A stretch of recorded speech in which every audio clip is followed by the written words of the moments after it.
This episode of the Speech Science Podcast was brought to you by Presence Learning.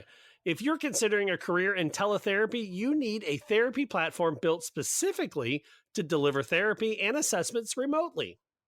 Exactly. Therapy Essentials, which includes the Presence Learning therapy platform, is so much more than your average video conferencing tool.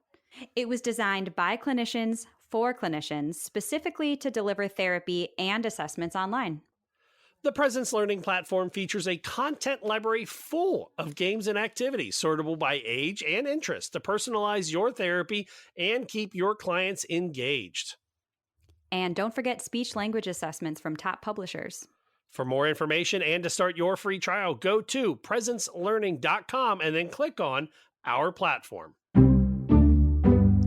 The views and opinions expressed during this show do not necessarily reflect the policy or position of any affiliated workplace or employer.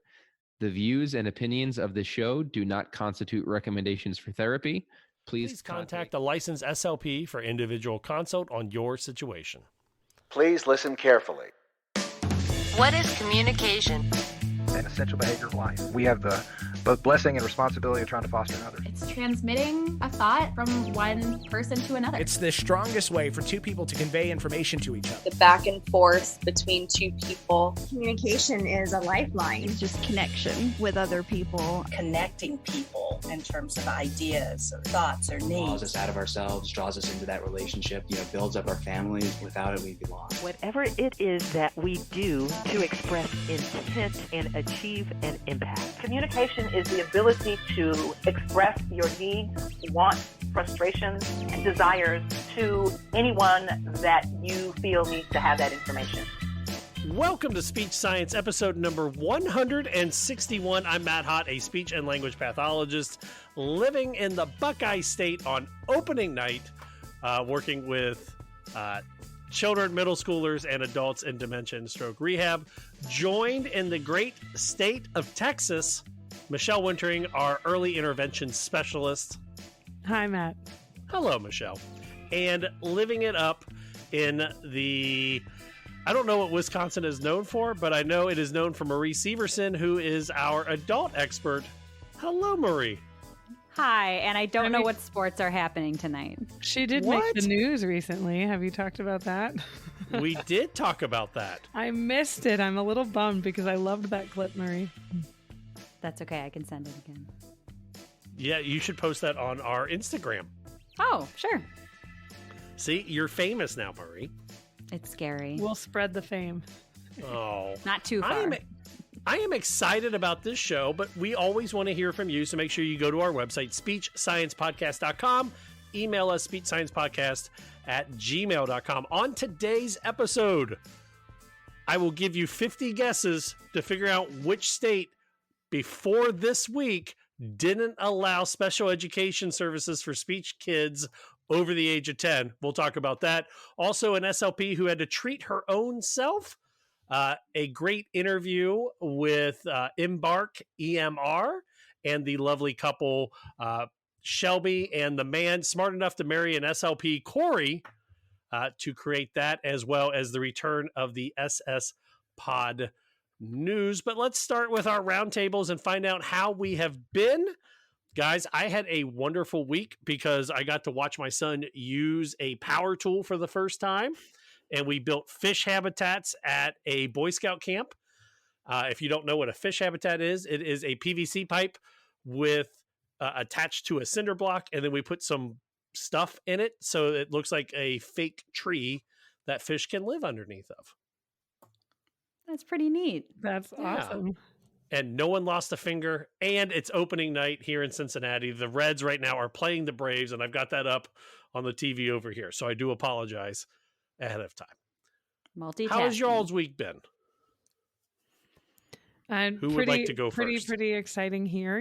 We've been doing things like organizing our garage and attic, mainly because I may have mentioned this on air before, but it has taken me getting used to not having a basement, being from the Midwest. So having to use an attic and our garage for storage is very confusing to me because I'm like, why don't we just have a basement? But they don't put basements here because of the water table level. It would be a poor decision. So there you go. That's been my week. Are you guys staying safe down there with all the weather? I know crazy weather's been coming our way from your way. Yeah. Well, a couple weeks ago we had a tornado warning, and we're hanging out with a movie night in our bathroom with the kids. But all was well. In our region, an hour or so away, is where the tornado touched down. But I know that's been happening, like you said, across the country with these crazy storms. Ugh, I'm sorry. We've had a lot of storms here too, but that's not out of the ordinary for us. It's been pretty ordinary spring in Wisconsin, but just a little bit less nicer weather than we usually get. We had a little snow today. It was cold. We haven't really had anything warm. I think our next warm day is going to be Monday, so definitely looking forward to that. But Michelle, funny enough, I don't have an attic that I can use, but I do have a basement, and I have a bathroom that we have been giving a little bit of a facelift. So, oh, look at this home stuff we're doing here. We're real adults. Yes. Look at that. Are you a big DIYer? Kind of, sort of. Only I if want to be, it's easy. but So we tend to leave all of our projects off until we have someone coming to visit. So we have friends coming in that are going to stay with us. So then we decided we need to remodel our bathroom in 7 days. So that's what we've been time working limited, on. right? Yep. Yes. Yep. So we've been really working against the clock, and it's been great. It looks really good. I hope you share some before and after photos with us. I will. Do you have a color you're going with, or can you not share that right now? Well, that's hilarious. Unfortunately, because we're not doing a big remodel. Yeah, exactly. Okay. So all right. What we have is we have tiles on the wall, and they're like a crimson, red, and cream. So that very much limits our color palette. So basically we turned everything cream neutral so that it at least matches, because before it didn't even match. So we're just trying to make it work for now. Marie, I want to pick on your state for a moment. So here at, sometimes I'll Google somebody's state to just kind of come up with a fun, goofy comment to start the show off with. And I Googled Wisconsin, and the first 4 things that have popped up was the tornado drill that's happening today didn't happen because not everywhere has sirens. A man stole cigarettes and waited for the cops. And multiple stories about a furry protocol in Wisconsin schools. What is going on in your state? Oh my gosh. I feel like you can do the same thing for Ohio and Texas, though. Yeah, I don't know. I didn't read it, but I saw it, the article about the furry thing, and I just said, I don't know. I don't have the mental capacity for whatever that is, but it sounds important. In Ohio, the number 1 story right now is pot-bellied pig up for adoption. So, oh my gosh. That's precious. I mean, that sounds better than the furry protocols. How about Texas, since you're searching? Is the drought the worst we've ever seen? And they are sending migrants to Washington, D.C. Okay. All right. Thank you, Texas, Ohio, and Wisconsin. We were glad Florida and Philadelphia or Pennsylvania could not join us. Mike is at the PS, whatever. The Pennsylvania State. Yeah, I was going to say Pennsylvania Speech Language Hearing Association. Right. And there's always S's and H's in there, and whether they pronounce them or not, depending on the state, right? Right. Well, I was trying to guess, and I thought, Pisha? But that just doesn't sound quite right. No offense at all to Pisha, but I think they all are just a challenge. I think it's hard to. And our Flasha rep, see, Flasha makes sense. She is off this week. What is Texas? Is Texas Tishla? I think Tishla. Ooh. And then Wisconsin is Wishla. Or Wisha. Wisha. Okay. And I don't know what mine is. Ooh. Let me see. OSHA, but that's already a thing. Right. That's I did sit on some speech and language. Is it language or just hearing? I'm a terrible rep for that organization. Oh, it is language. So OSLA. OSLA. Okay. I second guessed myself. Anyone from OSLA listening, I was really concerned that I was always saying it wrong. I'm just going to put that out there. But before we dive into our stories, I sound like an old man watching his soap operas. We want to hear from you. And part of that is the SSPOD Shoutout. And to do that, head over to our website or email us in speechsciencepodcast@gmail.com and put in the subject line hashtag SSPOD Shoutout. We don't have an official shoutout this week, so we would love to hear from you at home. So make sure you send in those shoutouts. On the flip side, though, is the due process, and we have a double due process that we're combining.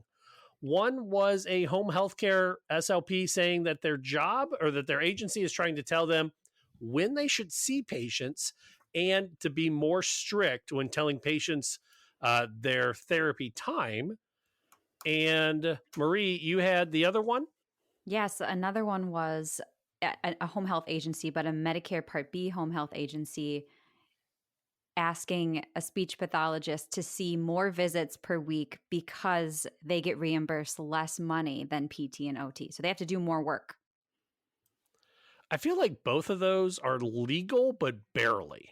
Oh, it's just I hate that this happens, but I can't say I'm surprised. I just feel like speech therapy is separated always for the wrong reasons from PT and OT. Like the whole comma thing. Yeah. OT, PT, and speech. Right. Like we're not included for all the important things. We don't get the big equipment, but then, well, we're definitely going to get less. We're going to have to do more work because of the reimbursement. And now, Michelle, you did home health care, right? Mm-hmm. Briefly. And Marie, I know you currently do it. Mm-hmm. That's right. And I currently do it. And there is nothing more aggravating than trying to call and get a scheduled therapy time. And they say, 12:30 is when Young and the Restless come on. And I watch the Young and the Restless every day. And at 2:00, I take my nap. And at 4:00, Jimmy's coming over and we're going to go to the grocery store. And then I got my Bible group at 7:30. Like, I get it. It is very difficult scheduling, but I think sometimes as therapists, we forget, and especially our agencies forget, while, yeah, we're providing a service, we're going into somebody's house and we're invading their rehab time. It's not like, they were just like sitting on the couch and decided to call the home healthcare agency. Most of the time, these folks have had major life-changing strokes or falls or medical situations. Now, question on that, Matt, because I do remember when I was doing home health, one of the things when there would be missed appointments because we scheduled it and the person was at the grocery or was at some event, that there are rules or guidelines, right, of how homebound they're supposed to be receiving that in-home service.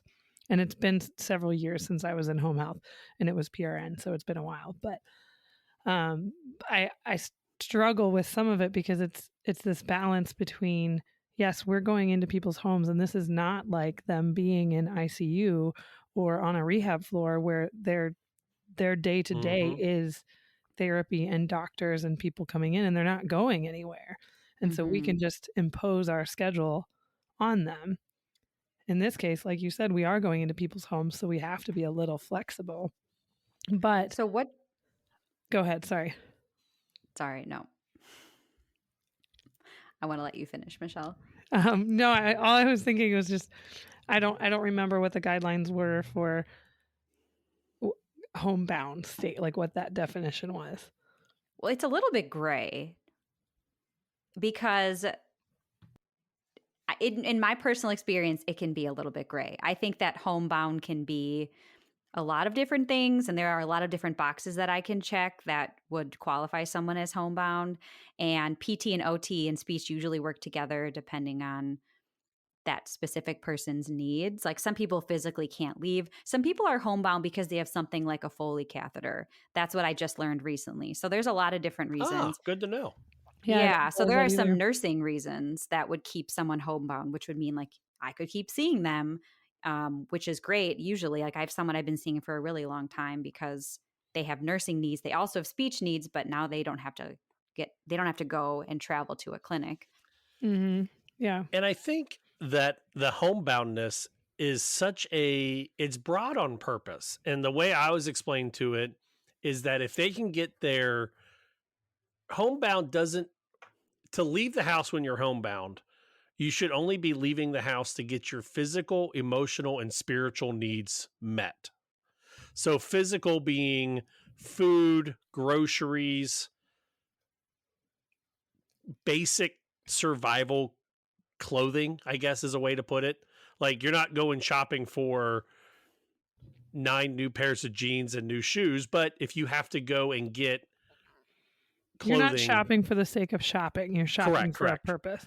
And then like the emotional part is the way I was explained to that is if a family member can come pick you up, or if you have to drive to go see a family member to kind of help keep your emotional sanity. And then the spiritual part was going to church.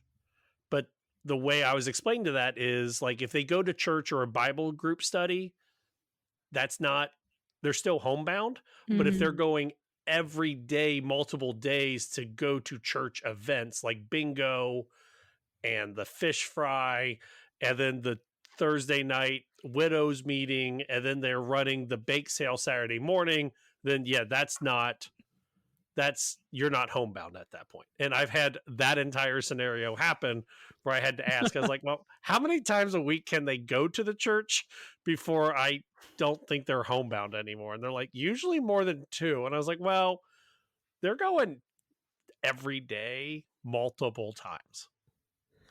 That's interesting. That is really that interesting. Becomes their social too.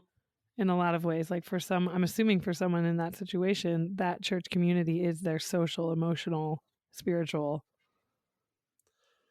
Now, 35 visits in a week though, I think that's doable depending on the location. Marie, I see your face. Sorry. So let me Matt, you got to spell that out for people who haven't worked with like what. So 35 visits with home health care, you know?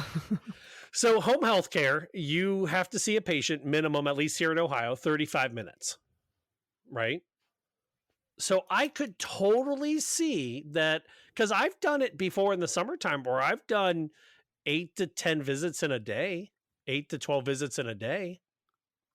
They must be in the same, like, and that's what I mean. They're in the same neighborhood. I'm like, are you traveling? Because that's a lot. No, like a 5 or a 10-minute car ride in between patients. And when I was doing that, say what? I said that's a short commute between patients. And at the time, we had a system that was working on the phone, so I could sit at the red light, sit next into the thing, and then do a talk to text into my narrative, so I could actually do my narrative on the way to my patient. And they wanted us to chart everything while we were with the patient. So while we were taking the vitals, I'm writing them right into the system. While I'm doing the therapy with them, I can take a note very similar to like what OTPT does of, oh, we've targeted this skill set. And then I could hit save and get to the car and say, so-and-so did this, we needed this kind of stuff, blah, blah, blah, blah. That's fascinating. I would guess that I think there's probably a substantial range of roles and responsibilities that home health companies impart onto their therapists. Like, for example, I don't do vitals. So I definitely had to do vitals. Yeah. But I would have said a full... yeah, go ahead. Sorry. My brain's going. My brain's going. I would only have to do vitals if I was concerned about someone's medical status. So I think I've had to do vitals. I've had to do blood pressure a few times. I've never had to do, I can't think of the word. I've never had to do the pulse ox I've done. The listening to the heart, the auscultation. I've never had to do that. And I find that extremely difficult. I've practiced a lot and that's hard to do. But yeah, because, Matt, that makes me think, like, if you're doing a 35-minute visit and you're doing vitals, how much therapy time are you getting with the patient? 30 minutes. Wow, you're speedy. I mean, I'll be honest, like I come in And like the first thing I'm like, hey, how are you doing? While we chit chat, let me get your vitals. And I scan their forehead. I throw the thing on their finger. I'm getting my BP cuff out. And then I take that off and throw the BP cuff on. And that only takes 2 or 3 minutes. Is there a requirement, or do you have like a point system or a number of visits that's like a target per week? Currently, no. I'm just PRN, and I actually work for a really awesome company. Shout out Otterbein. At least Otterbein in Cincinnati. I can't say anything about anywhere else. But no, they pay me per visit. There is no minimum, but I'm also PRN. And it's myself and another SLP named Jen, and we kind of just split our caseload as best we can. But I've worked at previous places that have had point systems. Mm-hmm. Yeah. Now, that 35-minute minimum is that's just the minimum. That is what the state of Ohio or whatever, Ohio Medicaid, Medicare says that we have to be in there for a regular visit. An hour for an evaluation and 2 hours for a restart of care or a start of care. 2 hours? Wow. Mm-hmm. Oh. I mean, they're pretty involved though, because it's a lot of like, if you had to get dressed, how well can you put on your shoes? How well can you put on your pants? How well can you put on your shirt? How well can you brush your hair? How well can you brush your teeth? How well, if you had to walk 150 feet, how much help do you need? So there is a lot that goes into that. And it is, I do about an hour face-to-face, and then the other hour is just paperwork. Yeah. I mean, the 35, I just keep thinking back to the 35 a week. It would have to be a situation like what you're talking about, Matt, with you're geographically very close to pick up these patients. Because I'm thinking of when I was doing PRN home health, 5 or 6 would have maxed out my day. Right. Because I'm driving 30 minutes between patients, and I would map it out to be as close as possible, hit my furthest one and then work my way back, or vice versa. But there's no way I could have been hitting 8 to 10 patients in a work day. I think right now I've got 6 that live in the same building. Wow. So like, now mind you, the building has different sections, different independent living, different skilled nursing facility, different assisted living parts. But the most I walk, it's a 10-minute walk from one patient to the next patient at most. Gotcha. So you're doing home health, but it's in like a supported living or independent living type setting? Yes, because the campus has a mixture of everything. Okay. I feel like that's unique. Not many home health people are going to be able to do that. Yeah. And my job is to get them so that they can walk down, eventually get down to the outpatient clinic on the first floor. Yeah. If that makes sense. Now, what about the idea that an SLP would have expectations that are higher given the reimbursement rates? Does that seem right? I don't know. I don't know my reimbursement rate because I know what I get paid. I don't know what we make as a company. But that your home health company would be Med-A, homebound home health. Yes. So what I think the topic was Med-B home health, which is basically like mobile outpatient, which means it's subject to Medicare, which has substantially lower reimbursement. And the idea that based on that alone, the speech therapist, or let's say it was an OT if any therapist would have to do more visits per week, that it just doesn't seem fair. I know that life isn't fair, but that just doesn't seem ethically right. And I wouldn't work for a company that did that. Not at all. I wouldn't want to. I would be working my way out of that company. But, like we've talked about, a lot of people can't walk out of a job straight away. And I think this... Oh. No, go for it. Sorry. I think that one of the issues is that speech therapy can be reimbursed at a lower rate than PT and OT. I don't know for sure, but I know that they can bill units and they can bill up to a certain amount of units a day. I think it might be 4. And their reimbursement is a little bit higher, not by much, but it's higher. So when we keep having these Medicare cuts or these cuts that affects everyone across the board, but speech therapy is already reimbursed lower, it really just devalues what we're doing. And how that trickles down is companies then have to find cost-saving measures and it just results in poor employee environment, at least in this specific instance. Mm-hmm. I look at point systems the same way I look at productivity rates in a skilled nursing facility, as hot garbage. Mm-hmm. Now, I get that if you're working in a home care agency, you don't, from a business side, you don't want to be giving full benefits to somebody that's only doing 8 visits a week or 10 visits a week. Mm-hmm. But I feel that that point system leads people that are not therapists to put unfair demands on the home care person. Because, yeah, I can do 35 visits in a week because most of my visits are in the same 10-minute walkabout.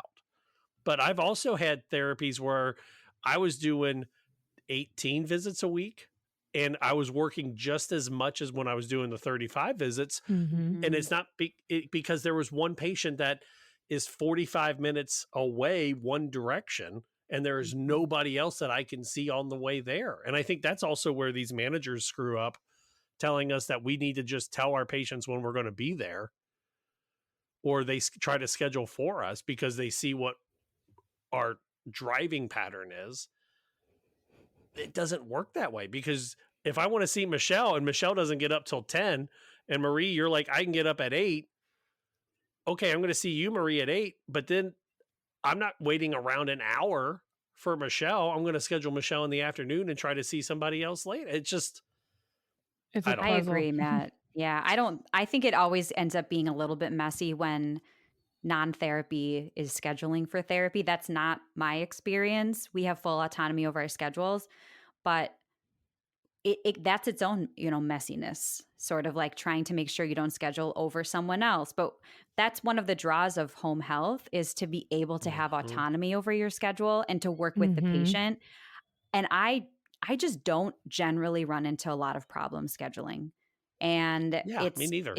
I don't know if it might just, I think it takes time to get used to and figure it out. But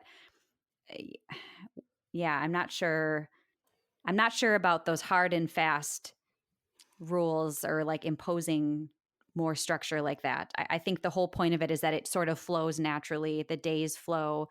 Everyone figures it out and kind of falls in line for the day to see that patient. That's at least how I've experienced it in my home health company. I've been doing home health for 7 years, 8 years. I've been doing schools this is like my 11th year doing schools, and I've done home health the other 8 years or something like that. And the most difficult time I have scheduling a patient is usually when I have the most open time. If I tell a patient, hey, I'm available anytime on Thursday afternoon or all day Saturday, what works best for you? That's when they're like, well, I will take 2:45. You're like, that doesn't schedule well for anybody. But if I have to tell them like, hey, I'm available on Thursday at 4 or Friday at 6, I never have a trouble. They're always just like, Friday at 6 works great. What is it called? The paradox of choice. That whole concept of you walk into a pharmacy and there's 500 different kinds of toothpaste instead of us. It makes choices harder, and it tends to lead people to be less happy with their choices, but because they feel like there's other options. So it's this paradox of choice. But it seems like, just like you said, that it's another example of it. If you give them, I'm available 2:00 on Thursday or 11 a.m. on Tuesday, they're like, oh, I have to pick one of the two. Versus, I'm available all these times, these 4 days, you pick. And they're like, maybe this analysis. Or this or this. Exactly. No, that tends to not work. Let us know what you think. Are you a home care agent, a home healthcare SLP? Let us know. SpeechSciencePodcast.com, SpeechSciencePodcast@gmail.com. All right. So a little behind the screen, a little bit of behind the scenes, I guess, information. I sent this news article thinking that it was going to be the like most intense, like shocking news article, and Michelle Marie skipped over it because they saw that it was coming from me. But no, not Rhode true. Island, the House is passing a bill to end the ban of speech therapy on children over the age of 9 years old. Now, of course, we're talking in school. A private practice SLP in Rhode Island, the best I know, can see anyone over the age of 9. But in the schools, speech therapy wasn't listed as part of special education. And So they just dismissed them? I'm blown away by this. I'm sorry that I missed it we have a whole group, text communication of our articles to share, and I somehow missed this one. But being a pediatric person, it just kind of really threw me off, Matt, that they would have this arbitrary age cutoff of 10 years old, basically. I'm sorry, Michelle, you're double digits. Sorry. No more speech therapy for you. Right. So, Michelle, that's not normal. I just don't. That has not been my experience usually in the states I have worked in. Okay. How old would a child be and still get services in other states? I don't I've think worked there's with a a 21-year-old. Yeah, because and I've worked with kids up until they've aged out at 21 as well. So how did they get away with it for this long? So I had to double check that this website, it is the newportbuzz.com, was not like a satire or comic website. And they say that everything that is published on this website is in good faith and general information.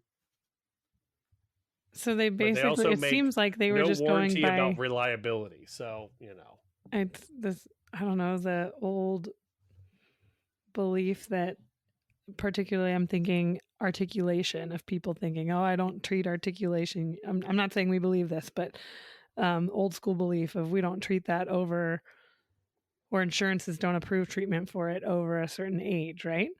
Mm-hmm. Now, if you're wondering, where is ASHA on this? Judy Rich, president of ASHA, says this restriction is unique to Rhode Island. The bill is supported by ASHA as well as the American Civil Liberties Union. Both groups submitted written testimony to the House Education Committee in favor of, letting high school kids receive SLP services. I wouldn't have a job in Rhode Island, straight up. I don't like working with the younger kids. I love working with older kids. Right. So many of my patients in the school that I worked at were middle school and older, all the way up, because we had a transition program for kids after senior year of high school as well, who were still in special education up to age 21. So I didn't know that this was possible to say, hey, if you live in Rhode Island, you can't have speech therapy in a school past age 9.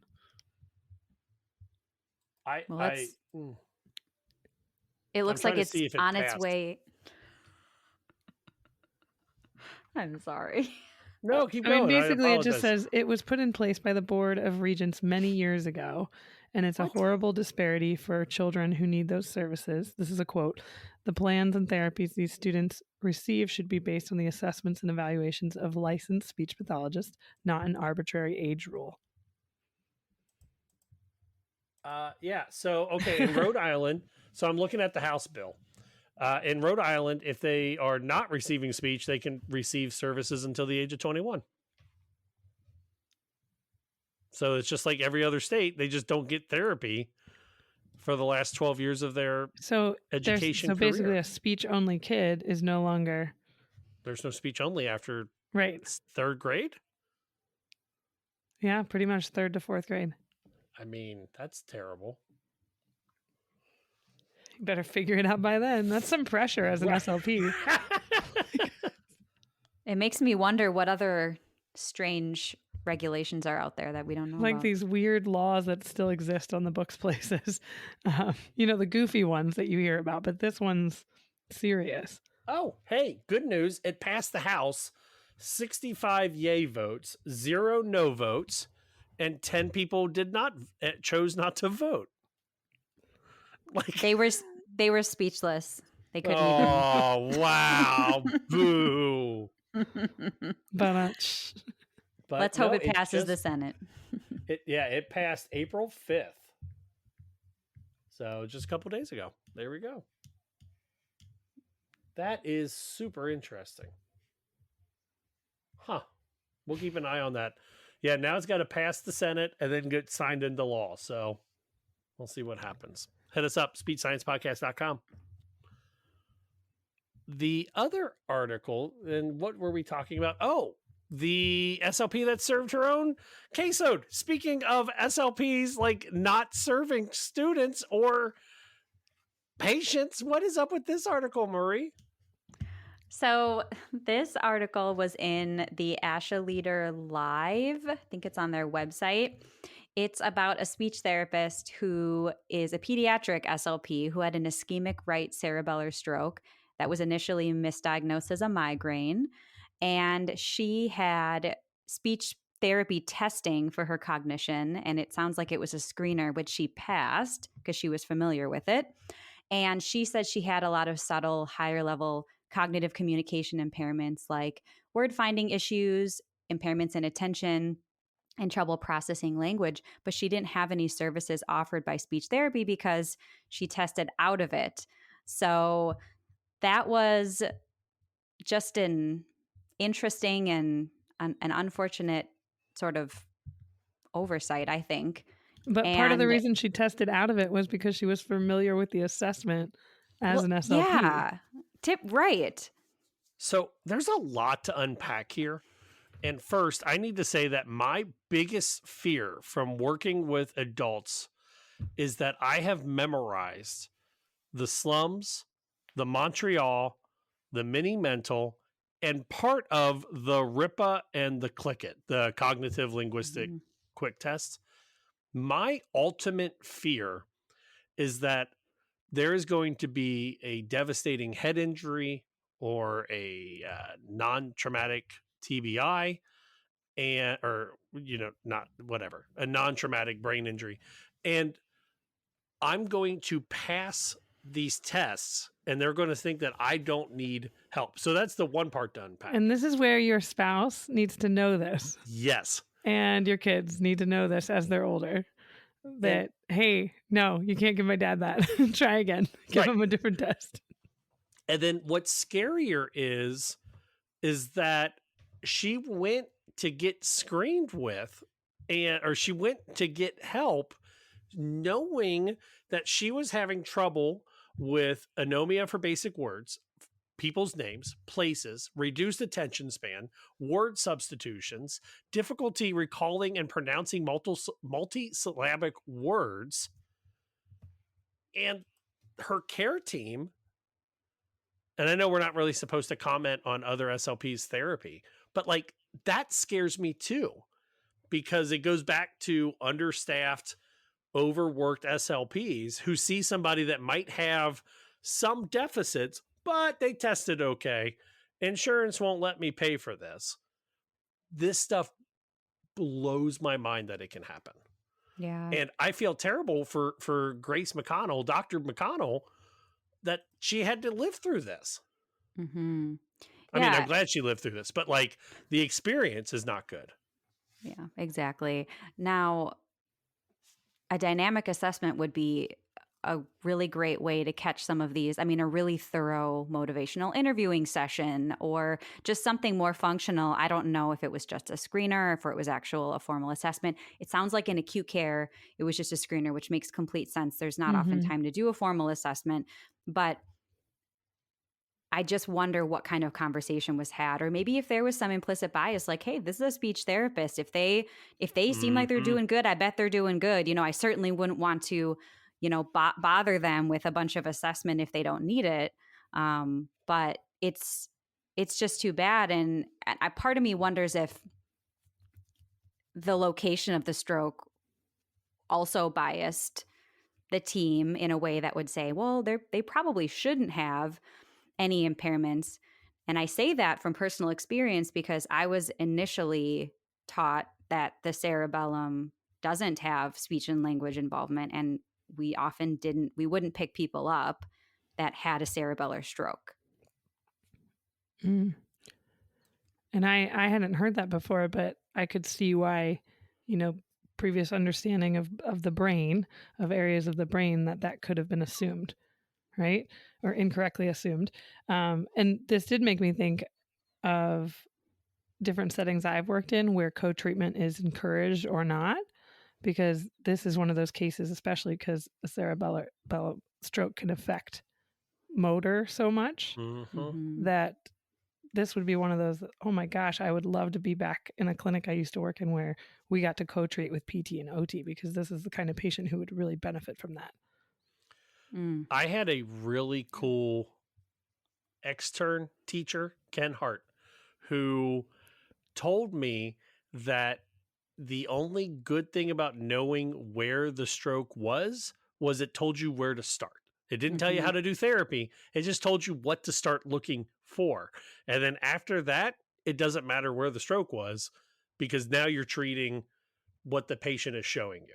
So if the stroke is in Broca's, you're looking for certain things, but if it doesn't match up to what the patient has, you're not going to continue that Broca's treatment for a patient that is showing other symptoms.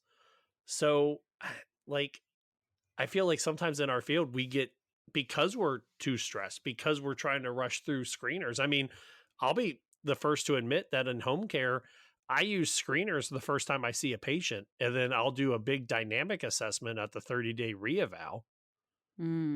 Because sometimes the first time you're walking into somebody's house and you give them a 45-minute long test, they're going to fatigue out. They might get nervous. They might start questioning what's going on. You don't get through that test. At least the screener, you're trying to catch the majority of deficits. So that scares me that maybe I missed somebody. I probably did miss somebody. Well, and I'm thinking back to being in acute care as a grad student doing an externship, and I had a great supervisor, similar to what you said, Matt, who here I am doing an eval, and she was with me on a, I forget his profession, but this was higher level skills, right? Where he would have been showing any deficits after a stroke.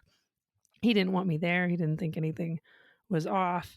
And I, being a new grad student in this setting, got flustered and kind of, went through the questions real quick. And until we got out in the hallway and looked it over, and my supervisor said, hey, like, you missed where he's missing these higher level skills. We have to pick him up. We need to pick him up for treatment, even if he's not realizing what's going on right now.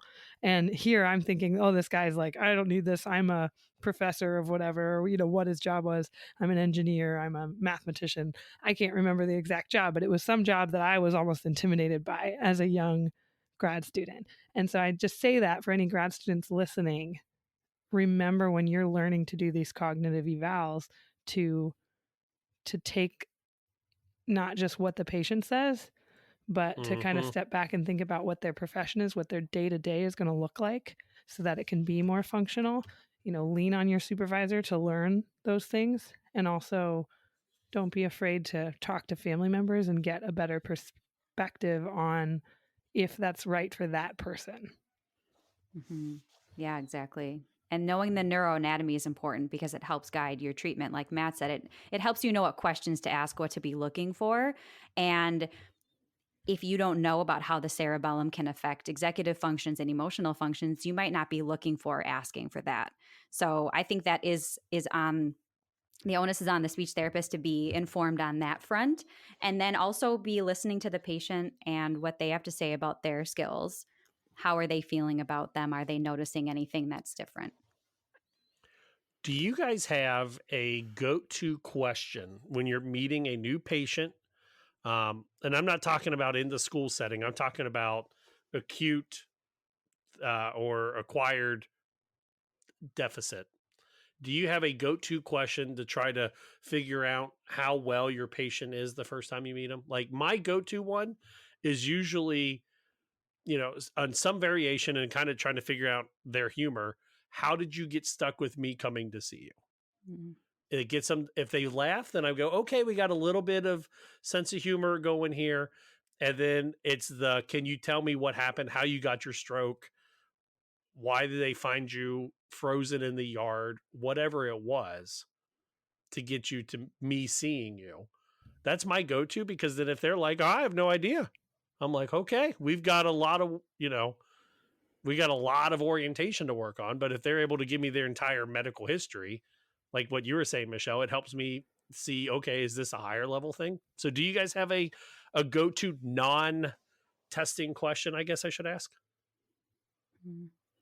I ask a lot of questions. I try to sometimes even ask questions in different ways to try to see the same question. Because again, I'm always worried about not back. asking a question that I need to. But I think one of my go-to ones is probably asking people if they feel like themselves. After this happened, do you still feel like yourself, or do you feel like things are different now? Just to try to have them have them reflect on how they identified as a person before and how they feel today. Because oftentimes people can pull functional examples like, I used to be able to do this, or I used to be able to say this, and now I've noticed that I'm not doing that anymore. And that helps me pick functional goals too. Oh, that's so good. I'm stealing that. Go for it. I do a lot of questions as well. I'm thinking of Marie. I feel the same as you, that I'm circling back to things to recheck when I'm doing a cognitive assessment. But one thing I always try to touch on is family, because I just feel like it's so functional, of asking, like you said, do you feel like yourself? But, what is your family? What's your family's take on this? If they're there, ask if I can speak to their family about it. And then also, just because sometimes it's such a buy-in to get people, especially elderly people, to talk about their family rather than answer these questions that I have on a generic assessment. I can tailor those questions to, you said you have 5 kids. Okay, can you tell me their names? And then I'll tell them, I have 2 kids, and I'll tell them the names and use that as a delayed recall or something different that's functional to them, because I know those people are the most important people to them. And they know them the best. You're right, Michelle, because the patients definitely don't care if you think that they have impairments. But they care if their spouse does. Yep. Yeah. Or their your kids wife do. is noticing exactly, bringing that in. Oh, those are all great, I think. Yeah, no patient has ever responded with, well, I noticed you told me the same story 3 times. And I'm like, yeah, okay. But it's like, oh, your wife has told me. They're like, oh, yeah, I got to go get that fixed. We want to hear from you. Head over to our website, I almost said that wrong. SpeechSciencePodcast.com. I almost went to the old website. You can email us SpeechSciencePodcast@gmail.com. On the other side of the break, Michelle, you got to sit down with Shelby and Corey Nation, the creators of EmbarkEMR, right? I did. And I'm excited for you all to hear a little bit from them in this interview about what they've created. But it's an electronic medical record system. And I'm sorry, it was created by Shelby and her husband, Corey, and Shelby herself is an SLP. So they created it because they needed it for her private practice. And they have expanded that to provide this EMR system to other SLPs. That's pretty awesome. Also, on the other side of the break, we'll be checking in with the Informed SLP. And while that is happening, make sure you go to our website and sign up for the free book giveaway from Barbara Fernandez. That is running until, I don't know, we'll probably shut that down either the last week of April or right around there. That sounds about right, y'all? Yeah. Awesome. I hope you both get a chance to read that book too. I am going to order that soon as I remember how to do that. You're listening to Speech Science.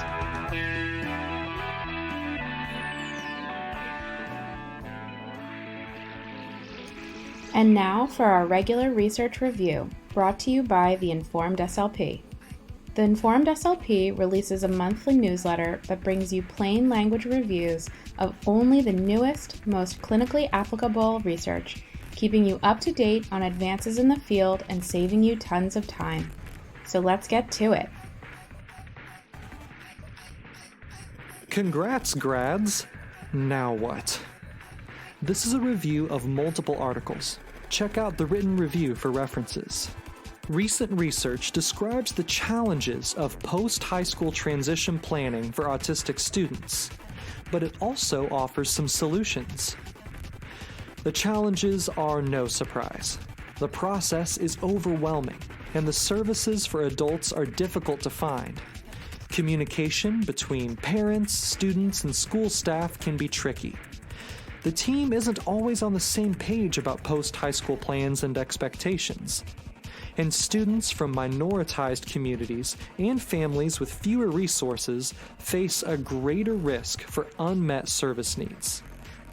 Thankfully, it's not all doom and gloom. The research suggests a bunch of ways we can help prepare students for adult life by focusing on functional skills, strengths, and self-advocacy. McConnell et al. Describe 103 skills, behaviors, expectations, and experiences associated with positive post-secondary outcomes for autistic students. They include things like inclusion in the general education classroom, being able to tell time and complete 3-step tasks, and asking for help when needed. The authors outlined a plan to develop assessments and interventions based on this research, so stay tuned for that. But for now, the list could serve as a guide for helping set goals for your soon-to-be grads. A word of caution, though. The list also includes things like quote-unquote appropriate behavior and social skills, which raises the ableism alarm. We need to be careful not to promote masking or suppress stimming, but rather to take a supportive, strengths-based approach. After all, a review we published last month describes how autistic adults are succeeding in the workplace, not in spite of, but because of their autistic traits. Another study from Doherty et al. Offers a few more ideas. They suggest highlighting successful autistic adults as role models to help young people imagine their futures. They also recommend that SLP goals target social opportunities with faded adult support, self-advocacy, and perspective-taking. But remember to keep things authentic. Collaboration with parents during transition planning is also key. Lee et al. Found that supporting parental advocacy can help autistic young adults get the services and support they need. And Taylor et al. Created a 2-part program that does exactly that. The first part outlines general information about a given topic, for example, Medicaid waivers.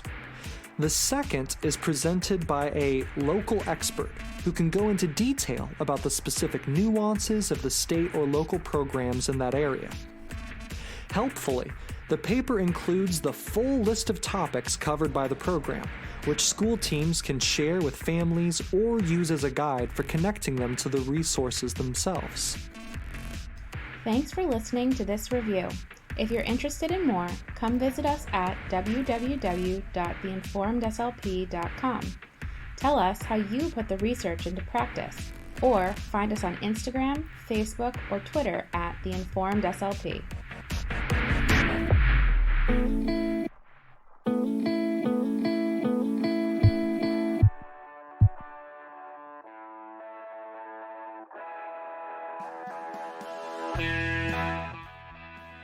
We'll get back into the show in just a moment, but this episode of Speech Science is brought to you by Therapy Essentials, which includes Presence Learning Therapy Platform. It's so much more than your average video conferencing tool. It includes everything you need to securely and effectively deliver speech-language therapy and assessments remotely. Michelle, the hardest part of teletherapy for me was always having a robust selection of therapy materials, because everything I have is either 2D or the toys. So it's wonderful that Therapy Essentials has a content library full of customizable games and activities that I can personalize for my therapy sessions to keep my clients engaged. Plus, you also, Matt, have the ability to upload your own therapy content and materials. So when you have those things you've already made, you can use those too. Plus a collaborative workspace with multiple camera views so you can see what your clients are doing and they can see what you are doing. And live in-person chat support that can keep you on track. Presence Learning Platform has everything you need to confidently build your teletherapy career. Michelle, if they want to learn more, where do they go? You can start your free trial today and learn more at presencelearning.com. Be sure to click on our platform at the top of the homepage. Hello and welcome back to the Speech Science Podcast. This is Michelle Wintering, and I have the chance tonight to sit down with Shelby and Corey Nation. And we connected. Corey reached out to us. Shelby and Corey, about a year ago, I believe, embarked on their journey with EmbarkEMR. And for anyone listening who might not be familiar with the EMR term, did I get it right? Electronic medical records? Yep. I feel like it's one of those things that we use in the medical and speech world, and we just say it and we forget what it even means with acronyms. But what I'm super excited about is for you all to hear from them firsthand what they've created and the why behind what they've created. And hopefully maybe it's a good match for you too. So I'll turn it over. Shelby and Corey, if you both can introduce yourself and tell us what Embark is. I'm Shelby Nation. I am an SLP. I started out in the early intervention world and moved to have my own private practice. And we've been open for, actually we're coming up on 5 years next month. Congratulations. Yeah. And I'm Corey. I'm an engineer, so Shelby handles all the private practice things, and I try and do the technology and the business side of stuff. All right. And tell us, all right, so EmbarkEMR, we know it's an electronic medical record, but why did you create this? I know you've been doing your own private practice for a while. So my business partner and I, we got started, and we are not the most organized of people. We are really, really excellent speech pathologists, we think, but we didn't know a whole lot about running a business or honestly, even just the best way to keep all of our information organized. Excel spreadsheets weren't my thing. So Corey, being the husband, jumped on board to help out a little bit with, hey, I think I can make this easier for you, as he saw me scrambling with all of these papers that were, everywhere. Corey chimes in. Yeah. No, HIPAA compliant everywhere, of course. There we go.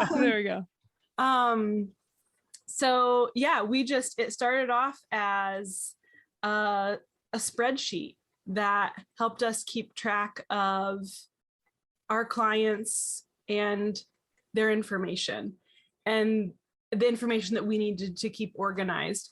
And then it just grew a little bit from there to being something that also tracked our sessions instead of writing them on a calendar on the back of our office door. And as we grew a little bit more, it grew more to being something where we had information that we put our daily notes into.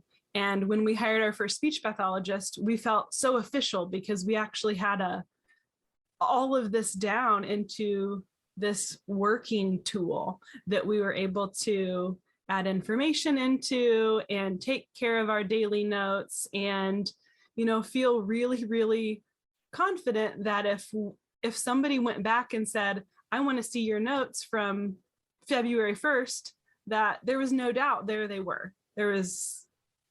And then it just continued to grow from there. That was how the idea started. And then Corey just took it to a whole other level. Yeah. So let's say a couple of years ago, the Google Workspace solution. So for any of you do-it-yourselfers, you can build an EMR using Google Workspace. You can get a business associate agreement with Google, and you can build the whole thing in Google Workspace. However, we had a really, really nice system that was cobbled together with a bunch of Google Forms and spreadsheets. And every now and then when you get like 3 or 4 providers, somebody moves something or deletes a formula and nothing works anymore. I think we've all had that happen with just a shared Google file before. So yes. So, and then a lot of people started asking to get access to this system so we can kind of like copy and paste it into their Google Workspace account. And that was when we kind of realized maybe there's an opportunity for a real purpose-built software for therapists to utilize that didn't cost a whole lot of money. because that was the whole reason we went with Google Workspace. Is just she couldn't. I mean, being a small business starting off new, rent is going to kill you enough, and now, let alone an EMR software. So that's oftentimes that's the second largest cost that practitioners see is their EMR. Yeah, we started off our business with and we had the goal of we're not taking out loans. We're just going to pay what we can. So my business partner and I, we split rent, and it was down to like, should we spend $10 a month on a fax, or can we get away without it, which you can't. So we were at that point, it was not feasible at all. Even something that was, $50 a month, we're like, we can't do that. That would straight come out of our pockets, and we don't know how long it's going to take for the business to take off. So we had to go with something that was cheaper. Yep. But and I love how, sorry, Corey, I love how kind of organically it sounds like it grew is just based on what your business needed. And then go ahead. I think you were gonna, if you can kind of guide us into when you shared that with other people or started to open the door to other people. Yeah, so we opened the door to other people last March. So that would be March 2021. This is like a COVID project. So we kind of interviewed a couple of dozen practices around Indianapolis where we're located. And I created a very large map of all of the decisions that everybody tried to make. So whether it's how do you want to access your notes, or what kind of notes do you take, to kind of measuring and tracking when a prior authorization is due. So we created this large map of all the decisions laid over what we'd already built within Google Workspace, and we built a real purpose-built application. So it's a web application. It has Department of Defense level security on top of it, with everything that kind of that a practice needs. And then in the beginning, it was very much an MVP, what we call a minimum viable product. So this MVP, it was ugly. You probably wouldn't recognize Embark if you saw that early version compared to what we have today. But thanks to all of the people that use Embark, we've gathered over 250 ideas and executed over half of them. Just new features and add-ons that just kind of keep coming into Embark, and everything has been added on without having to increase the price, which is, it's excellent, because now you're still enabling and empowering all those new private practices, and even your small time practitioners that may, let's say you're a school SLP and you're seeing a couple of clients on the side. Well, this is still within reach for even the smallest practice. And I think I can speak to you personally, and I think some of our listeners, that does seem like such a wall to climb over when you want to start seeing patients on your own, is how can you HIPAA compliant do this right? And so yeah, tell us, what is the cost of EmbarkEMR, and what are your favorite features? Yeah, so it costs $20 a month. And one of the common questions we get asked is, how much does Embark actually cost? Because there's no way that $20 is going to cover all of my needs. Well, yeah, like what are the add-ons? What else are you going to make me buy? It's like when you buy an app nowadays, right? Exactly. So, most of the other EMRs we got pretty frustrated with early on, because it's $69 a month. And then, oh, by the way, if you wanted to add clients, then it's extra $10.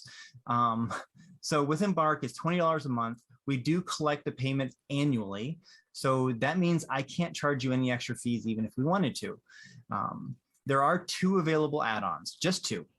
You get unlimited HIPAA compliant document storage for an extra $10, which will enable you to upload documents and transfer them to your patients via the patient portal. And then also you can get unlimited text and email appointment reminders, which every practice comes with 100 texts and 300 emails per month, which we found is more than enough for most practices. So we're not out there to get you, we're there to kind of help. So what are some of the favorite features? Well, I don't know that this is exactly a feature, but one of my favorite parts of it overall is that this isn't something that was created just in a in a lab of somebody trying to make money. It was something that was truly created to help my practice. And because of that, I think it's just really, really, I think I picked up this word from Corey, purpose built. And for me, whenever I see it, it's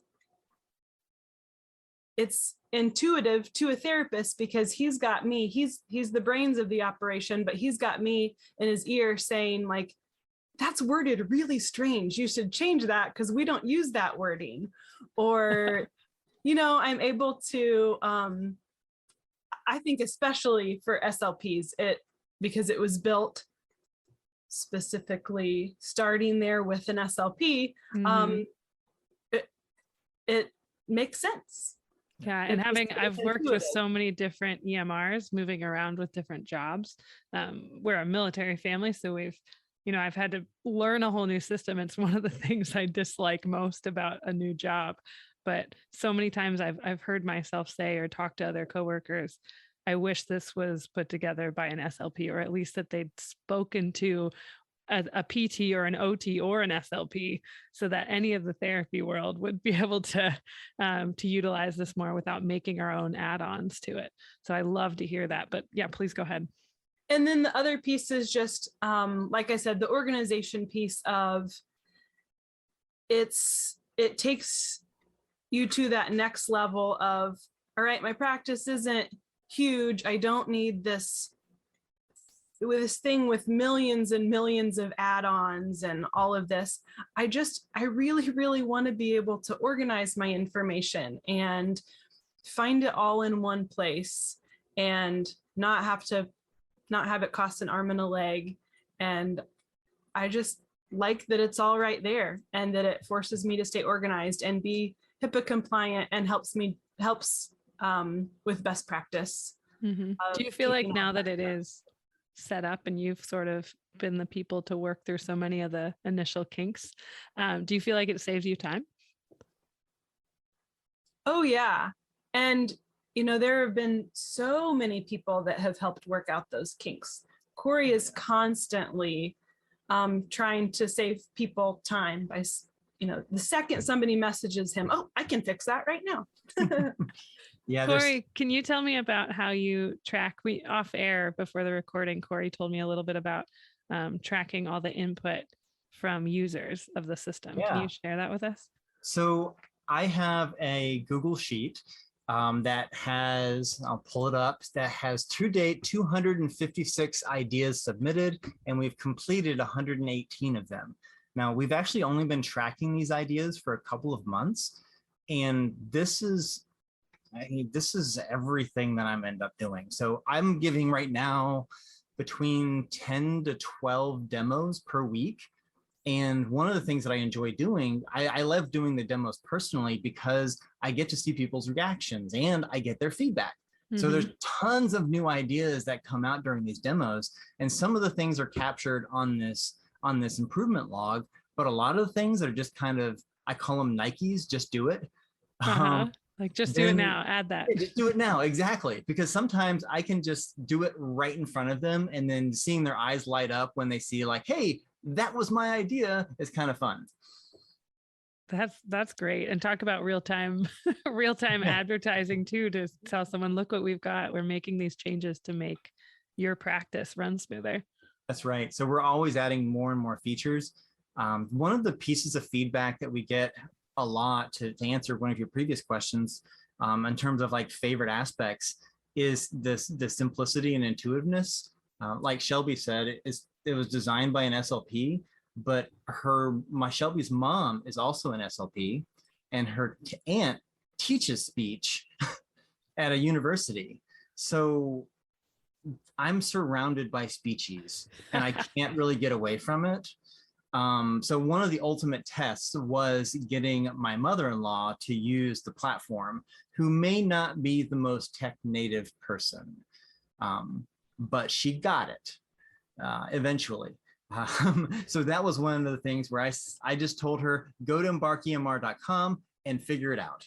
And I just sat there with a notepad and literally took notes and monitored all of the places that she struggled. And if she struggled with it, I got rid of it. Okay. But you made it more user-friendly. So you're talking about not just more technologically savvy SLPs can get the hang of it quicker. That's right. Yep. And there's a lot of things that are also kind of automatically pulled up. So for instance, if when you select a patient to schedule an appointment, the location and discipline automatically shows up. One thing that we found that a lot of practices get audited on is not including their credentials at the end of their notes. Well, that automatically shows up from your profile. So you never have to worry about some of these things getting you hit again. That's awesome. Now tell me about the name. Why did you name it Embark? Embark. I think that was actually Shelby's idea. So it was all about, it's like you're embarking on an adventure. So if you go to the website, you're going to see like a paper airplane, which Shelby also designed. I like it. Yep. I'm glad you remembered that. Of course I remember that. So it's going to be, it's like you're going on an adventure. Private practice is an adventure. So a lot of the themes are going to be kind of mountains or going on like long walks or runs, or that's what it is. So you're embarking on an adventure. Well, and the other piece that I really liked about Embark is that I really wanted for it to, for us to be able to kind of focus on a niche, not that it couldn't be for bigger practices too. And as it grows, it will continue to, I think, expand to even more people. But I wanted it to represent Embark. It's for people who are just embarking on their journey, in the beginning of their journey, because you don't need $200 worth of bells and whistles. You need something that's affordable that makes it so you can get your practice off the ground. So that was the other appealing thing about Embark, is just making people think like, we're embarking on our journey and this is something that's going to help us do it. That's right. And we really designed it for that small practice. There's a lot of group practices on the platform, which really, if you think of it just from an economics and a cost standpoint, you just scale your benefit that much more. But the platform was really designed for like a solo practitioner or somebody with 4 to 5 providers in the practice, and it just makes things really simple. And I loved that you pointed out to me too. So Corey did a demo for me of Embark before we hopped on to record, and he also pointed out that there is no additional fee because you don't have those extra app add-ons that we talk about in-app purchases, right? But no additional fees if you add another therapist to your practice. So if you do grow, or if you add 5 therapists to your practice. Yeah, so there's unlimited clients. So if you have a 1-person practice, you can add as many clients as you want. There's no extra fees. If you started a group practice, there's no group practice surcharges, which honestly, I think those are silly. I don't understand why those exist. Which you do pay per provider. You still pay per provider, but it's not like you pay, $50 for your first provider and then $40 for your next. But oh, by the way, in this fine print, there's a $250 group practice surcharge. None of that exists. If you have 3 providers in your practice, it's $60. Mm-hmm. So it's just $20 per therapist. That's right. So, mm-hmm. And one thing I know I liked when you showed me the demo were some of the billing options, and some of them I know that you're working on and adding to, but the super bill option is in there, and the options for notes, whether it's just a note or a SOAP note or the eval templates. Can you share some of that? Yeah, so the notes are semi-customizable. So every document, every template within the system, it's automatically branded to your practice. It has your logo and information right at the top of it. And then the note, that every time you schedule an appointment, a note template's automatically generated. So you're never going to forget to do a note. And within the note, you kind of have a choose your own adventure style of template where you can either do a general note, which is just a text box. You get 64,000 characters, which is like 18 pages of data for those really ambitious practitioners. Very verbose SLPs. Yes. And then you can add a SOAP note.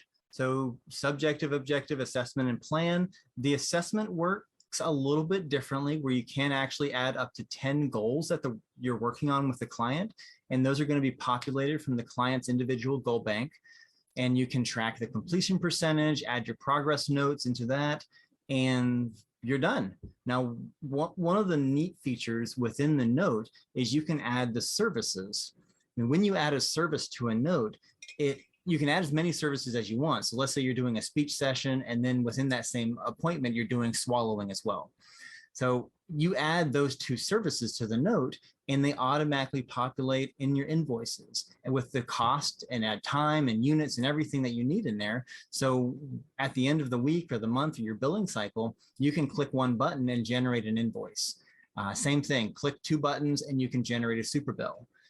So we made all of this automated and super easy to do. However, what's even better than having something easy to do is not having to do it at all. So the patients can actually do all of these same things from the patient portal. So next time somebody asks you for a super bill, say, go get it yourself. Yep, you just click these buttons in the portal. I like that. Now, do you find that currently the users of your EMR tend to be small practice owners? You mentioned there are some larger ones. Are they generally private pay? Do some bill insurance? Yeah, so the vast majority of users today are private pay clinicians.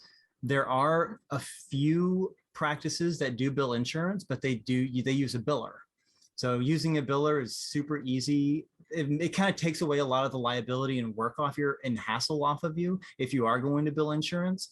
One thing, and I didn't mention this to you earlier, is we created another website, which is completely free for anybody to access, and it's called mytherapybiller.com. What it is, it's the first peer-reviewed directory of medical billers, specifically for therapists. So nice. Check it out. If you need to find a biller, it's completely free for you and free for the billers to get added to it. It's mytherapybiller.com. That's right. Yep. Okay, we'll have to put that in the show notes too. So yes, using a biller. Now, and some of the limitations of Embark today is you can't collect payments and you can't bill insurance. However, we are building Embark Pay, which is going to be a low transaction fee payment processor. And we hope to have that finished by what comes after March? April. Yep. Yeah, by April is our goal. And we're finalizing some partnership agreements with another company to enable insurance billing.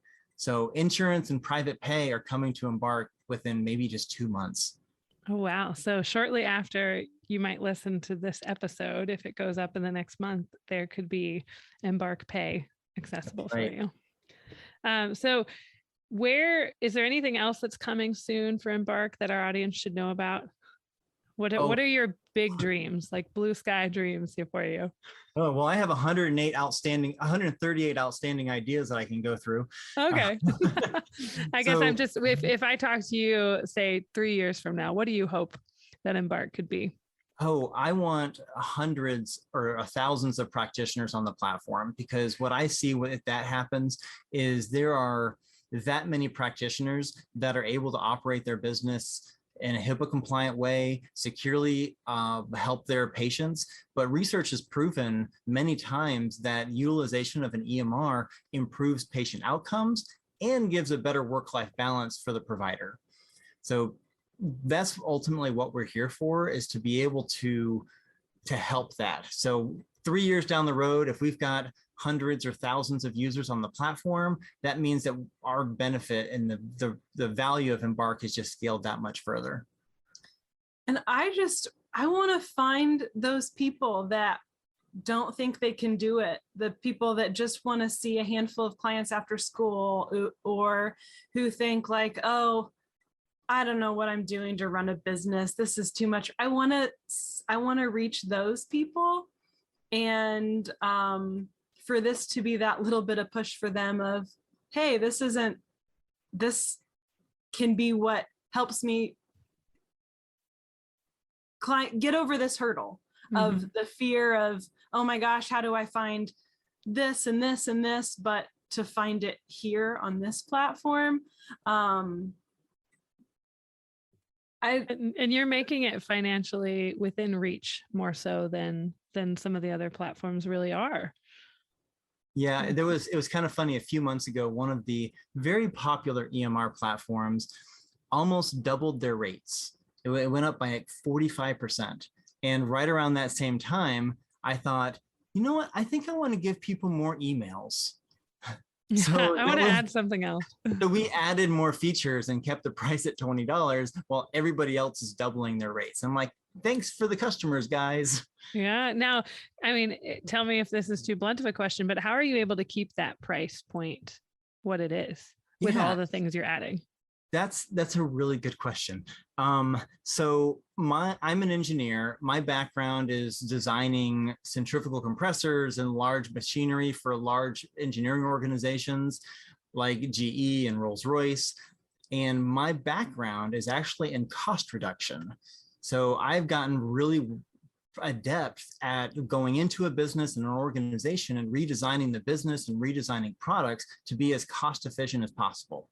So when we approached Embark, I designed it from the ground up with Shelby and the help of a lot of other practitioners to be as low cost as possible.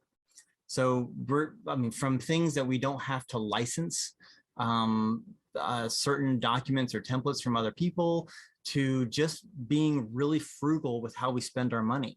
We're not hiring any sales teams. We don't have any large marketing budgets or anything like that. It's going to be truly a grassroots effort to keep that cost as low as possible.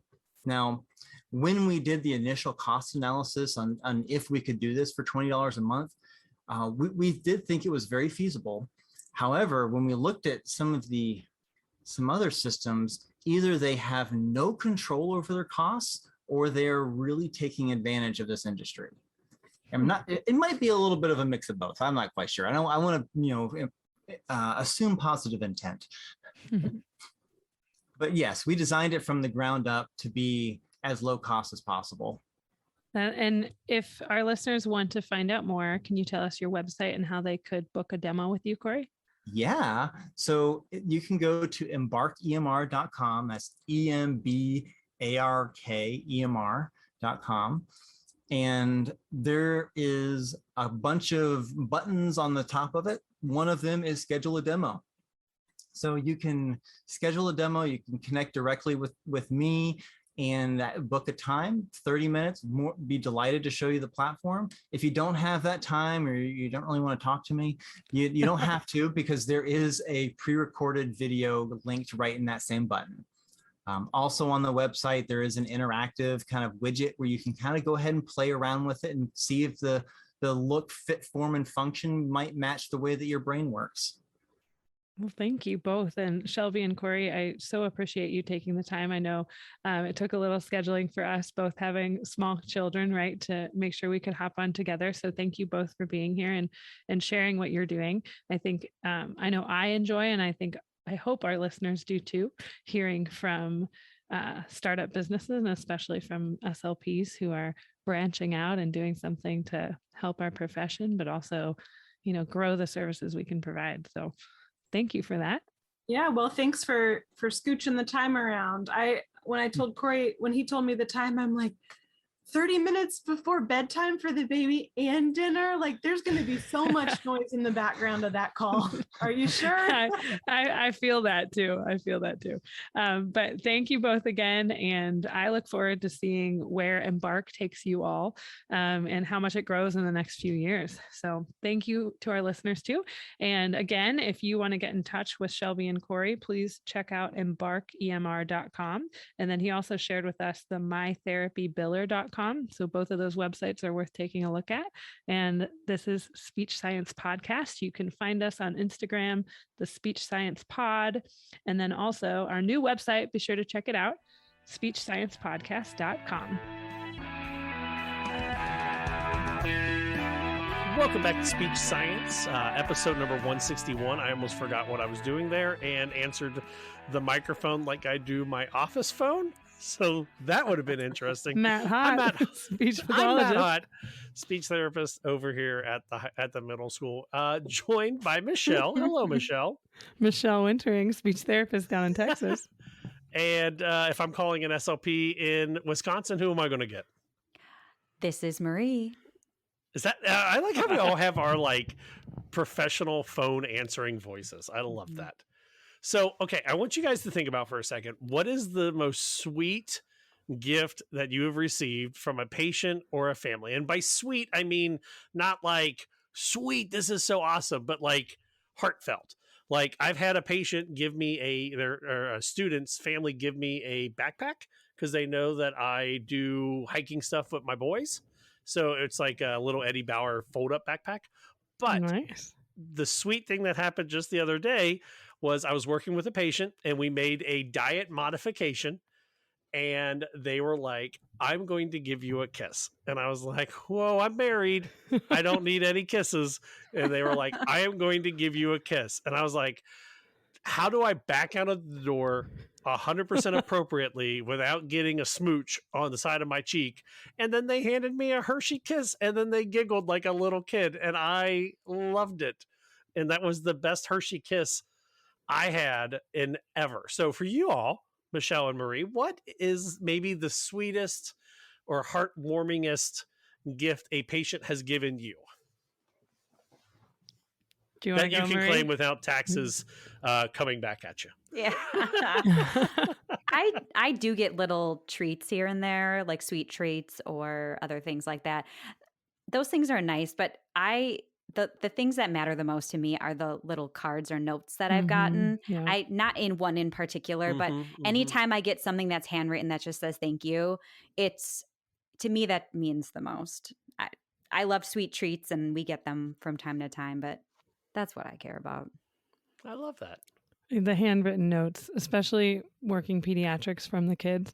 And when I was pregnant with my son and working in pediatrics, and they just find that so interesting. Some of the notes and cards that I got before his birth were some of my absolute favorites. One gift that I got from a patient, a little boy that I was working with, who really had single words and a lot of gesture and other forms of communication. And by the time I finished up with him, he was using short sentences and stringing words together more. And I get a little teary with this because they brought in a little box and it was right before COVID lockdown, just so you know. So, and it was one of those good timing things where they weren't even done yet. They had another session or two. We ended up having to cancel those, but they brought in the gift early because he really wanted to give it to me. And so otherwise I never would have gotten it. And it was one of those little hearts that you can record a message on.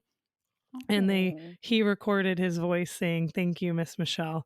And he added, I guess his mom told me later, they got him to say, "Thank you, Miss Michelle." And he said, "I love you, Miss Michelle." Oh, that's and so sweet. I'll replay it. I keep it at my desk and I'll replay it sometimes because it reminds me why we do this and why I love working with kids, because having a voice is so important. Okay, so from the resident hoarder and digital hoarder, Michelle, I am telling you what you need to do. You've got a nice microphone. You need to play that and record it digitally, because these goofy tech, you're I need to save it. Yes. Yes, you need to save it because these goofy tech things will go and yes, you need to, take it's probably 30 seconds. Oh, yeah, 10 seconds. Yeah. You need to record. You need to say, I'm not saying on this show. I mean, that's something that I think you need to keep, but record that so that you have that. That is such a sweet gift. His voice was pretty great. That way, when you hit your 90 and we're giving you a test, we'll give that to you and see if you remember it. And then we'll know if your stroke has impacted your brain or not. Fair and point. I'm going to cut that out because that is such a terrible comment to make. Yeah. Let's just leave it at the sweet comment, Matt. Yeah. Oh my gosh. So yes, you need to record that, and I am imploring you to do so because I have lost too many things on voicemails that I thought I would be able to keep forever. So, yeah. We want to hear from you. Maybe you have a sweet gift that a patient or a family has given you. Or not so sweet. Sometimes those are fun to talk about. I've gotten McDonald's ones after I told a patient that I was trying to lose weight. So that was interesting.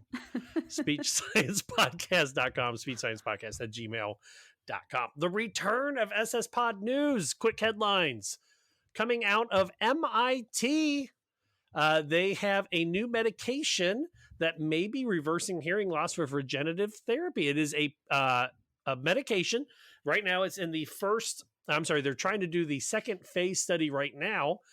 They believe that they can regrow inner hair cells for the cochlea.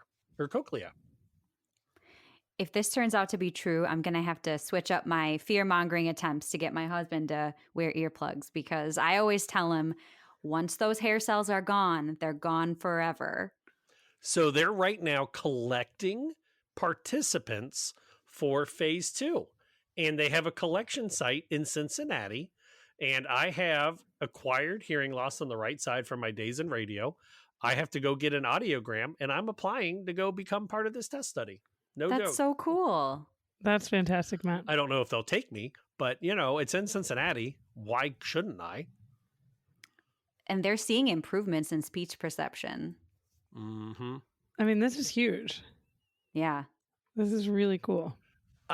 I think about something that my daughter's ENT, Dr. Chu at Cincinnati Children's, has said. He said that in my daughter's life, and for anyone listening, my daughter is profoundly deaf in her right ear and moderately deaf, sloping up to mildly deaf in her left ear. And they said that in her lifetime, she will see children born with the same hearing loss that she has that may be able to get it fixed without an implant or hearing aids. They said that wouldn't be for her, and she's got a malformation. But this kind of stuff this is the 22nd century, the 21st century. This stuff amazes me. Even just the term regenerative medicine just seems almost science fiction. It does. It seems like it's out of a movie. Mm-hmm. And we're in what? Rehabilitative medicine? Mm-hmm. We're going to be out of jobs. And I have always said this. I will be out of a job ASAP if that means that there is some magic pill that can help our patients get back to where they need to be. And I can guarantee you there's not an audiologist out there that would be sad to see their patients disappear because they got their hearing back because of an inner hair regrow. Absolutely. I mean, I'm assuming their audiologists would be happy to see that, right? I'm sure they would be. Oh, our second article. This is coming out of the Texas Education Agency, or did I say that right? Texas Education Agency? Yeah. Providing $1,500 for families of special education students impacted by the pandemic. So I just learned this today. I've missed this in the news, I think, in the fall, but it looks like this is an option that you can apply for if you are a special education family in Texas. So TEA, the Texas Education Agency, who oversees and supports education in Texas, is providing online accounts of $1,500 to parents of eligible students served by special education who have been impacted by COVID-19 school closures. And the idea being, one of the quotes in this little short article even said, if, for example, they've really missed a lot of speech therapy, they can use that fund to pay for private speech therapy to get some extra support. That's awesome. So important. That's a device right there. Yeah, and I'm not sure exactly where that funding is coming from, but I'd have to check the sources on that. But I wasn't sure if any listeners know, is this happening in any other states? I'd be curious if there's any other funding going specifically for special education families to help support or bridge the gap in missed services. We haven't received anything in the mail for our daughter, but she's also in the 1.5-year-old realm, so it's not the IEP part. But we do get some funding from the state to purchase things that allow us to carry or generalized therapy at home. And I'll tell you that as a family, to be able to say, oh, let's buy the $100 therapy mat so that she can practice doing her, at the time it was like standing and not cracking her head open on the floor. Like, that is night and day different. Or buying Weber cards for sign language. I mean, those are the little things that, we as therapists, I think, forget that our patients struggle with, that even a couple dollars, and we don't get anywhere near the $1,500. That's an awesome amount for some of these families. Too bad it's only because of the pandemic and not something that can support them. But maybe this is something going forward. This could be a yearly thing that helps families purchase those stuff. You said a device, Marie. It doesn't even have to be a really a dedicated device. That's an iPad and an app. Exactly. It seems like it levels the playing field a little bit when there's probably a lot of disparities amongst what families can afford. And that's not, I mean, that's just too bad. It's at the child's detriment. So this is just great that there's funding for this. And then the last article up on the docket is the 1% Medicare payment cut will go into effect 4 days ago. So you hinted on this a little bit before the break, Marie, that you were talking about, that 1% hitting all of us, but speech therapists getting reimbursed already at a lower rate than PTOT. This is the kind of stuff that were you both on the show a couple weeks ago when we talked about pay? And I said that I feel like we are attacking the wrong thing on pay.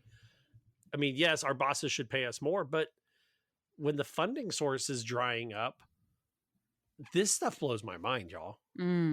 Yes. And Medicare reimbursement just keeps going down. So this is that 1% cut across all claims starting April 1st. But it's part of a phase-in of cuts that's going to continue into 2022. So now the initial cuts were 10%, and then they got that brought down to 2.75%. But you're going to see another 1% cut on July 1st. So it's just concerning because it's low enough where I just wonder how our outpatient clinics going to be able to provide good services and pay their therapists well and treat them well if this just continues. I mean, I think we're already at a threshold where it's sort of difficult to manage in an outpatient setting. And Medicare and Medicaid are already reimbursed lower than the vast majority of insurance plans to the provider. Yes. Now, for those of you that are like me that don't deal with Medicare billing codes and are unfamiliar with what a 1% cut means, just for an example, the evaluation of sound production. So last year was reimbursed at $114.45, is now reimbursed at $113.85. So not a huge deficit, but that 1% over year after year after year. But there are some areas where it goes up, but it's still a net loss of that 1%, right, Marie? It is. And it's difficult to sort of keep tabs on because it's and I think part of it is sort of to make it not as painful by this 2.75% cut being split. But, you have then as a business owner, for example, you have to keep track of that. And when you're budgeting and trying to make, time, I mean, really what ends up happening is you're going to have to choose. Are you going to see patients for less time? Because that seeing someone for an hour at that reimbursement rate just isn't financially feasible. And I think that what happens is the patients end up suffering, they get less therapy time, or the therapists end up having to see so many people in a day, Matt, like you're 8-10 people in a day. Or maybe maybe you have to do more because you get reimbursed last year, the speech therapist. Now you got to see 5 more visits in a week. Kind of sucks. And I still remember I was at ASHA Denver all those years ago, and I was sitting in a conversation with the PAC leader for ASHA, and they said that if every ASHA member donated $10 to the ASHA PAC, we would be one of the most influential PACs in America, and we could get changes made at the national level because we would have more money to help persuade members of Congress to keep things from this from happening. But Matt, I wonder, couldn't there be just an additional $10 from our dues allotted toward that, not towards something else? So the problem is that it's all in the way that it is legally allowed to do. So none of our dues go towards the PAC, the Political Action Committee. So none of our dues are allowed to be used to pay for a lobbyist. So legally, we have to donate to the PAC, and the PAC is the one that it's a separate hires. pot, and it has to be legally. Yeah, and that's why I'm sorry. at the state level, I believe our dues go toward paying our lobbyist. So I'm curious about the differences. I'll have to do a little research on my own. Yeah, because I think in Ohio it's the same idea. Like our dues do not go. At least in Ohio, I don't think our dues go to the lobbyists, but the GAC funds do. Well, that's motivating. Yeah, right.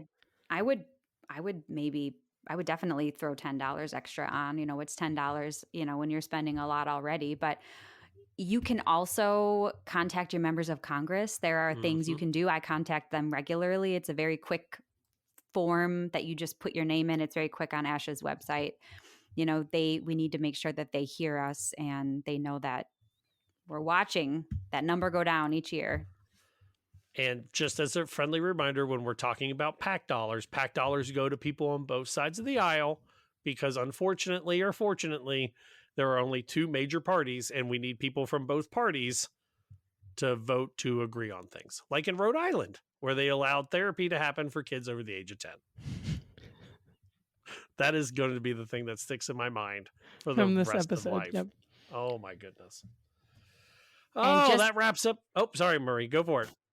I was just peeking around. I was looking on the website and I saw that I'm seeing now 3.75% decrease. Ooh. And that is in addition to 2 to 5% cuts that were made last year. So again, this is sort of startling numbers here that are happening every year. What's 2023 going to be like? I don't know. It's like you said, they're just breaking it up into pieces so that hopefully people don't get as upset, but you add it together, it's a lot. Yeah.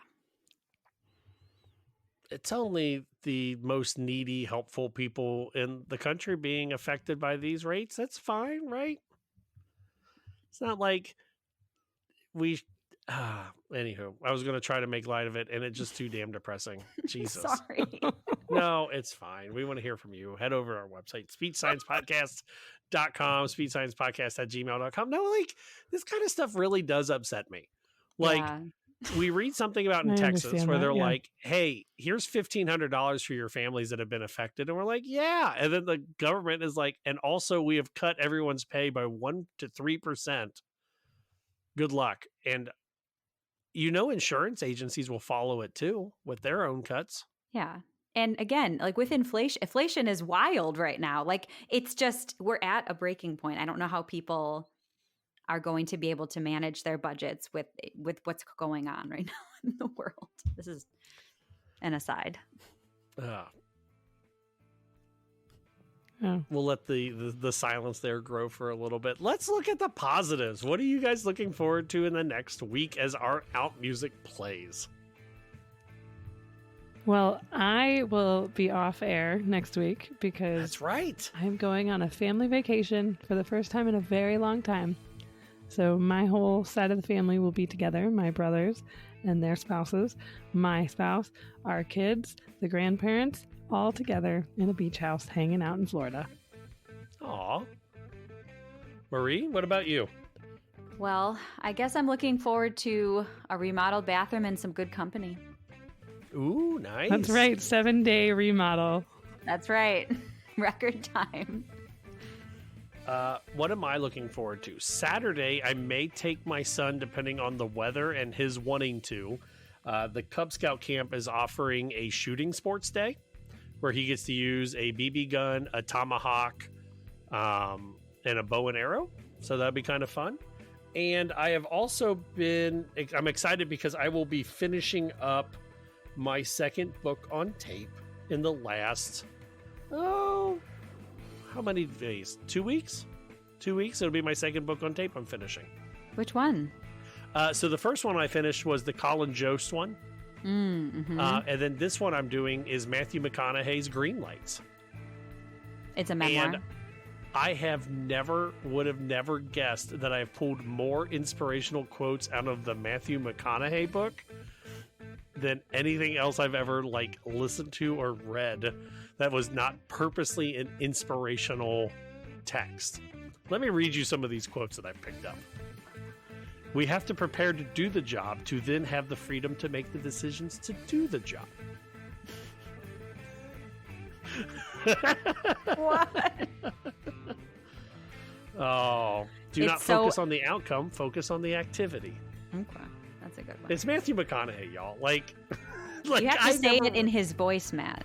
All right. I can't do a Texas drawl. However, there's a lot more stories, and I'm going to bleep this next word out than I expected. But there's a lot more stories of him being naked and having wet dreams than I ever expected to be in a book about Matthew McConaughey. That's fascinating. You're muted, Michelle. Oh, man. You said you're going to take that part out, or is it? Oh, I'm just going to bleep that word. Just that Perfect. word. So everyone at home listening right now has no idea what I just said. But, oh boy, it is like you'll be sitting there listening to it, driving into school, and like the window down, and he drops that, and you're like, what in the world am I listening to right now? What creepy story is this? Oh, our bump music, our intro music was Please Listen Carefully by Jazar, licensed under an attribution and share alike license. The bump music was County Fair Rock, copyrighted John Deku. Find his music over at soundcloud.com/dirtdogmusic. The Informed SLP and the closing music. One was At the Count by Broke for Free. The other is The Slow Burn by Kevin MacLeod, both licensed under a Creative Commons attribution license. And we are always willing to, display your music. If you think you got something that you like better than what we play, we'll air it. We might use it. In the immortal words of Janice Wright, always be a willow. The mighty oak looks strong, but the willow will bend while the oak cracks, and the willow will return to form. 4 fellow willows, Michelle and Marie, and the missing ones, Mike and Rachel. I'm Matt. Until next time, so long, everybody.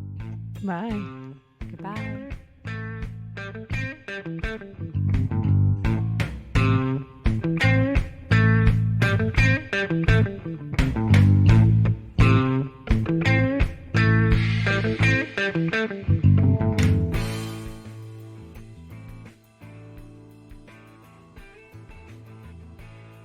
The Speech Science Podcast was brought to you by Presence Learning. Rachel, do you know anyone that is ready to future-proof their career and get their teletherapy practice up and running today? I think I know a ton of people that would be interested in that. You can with Therapy Essentials by Presence Learning. For more information and to start your free trial, visit presencelearning.com and click on Our Platform at the top of the homepage.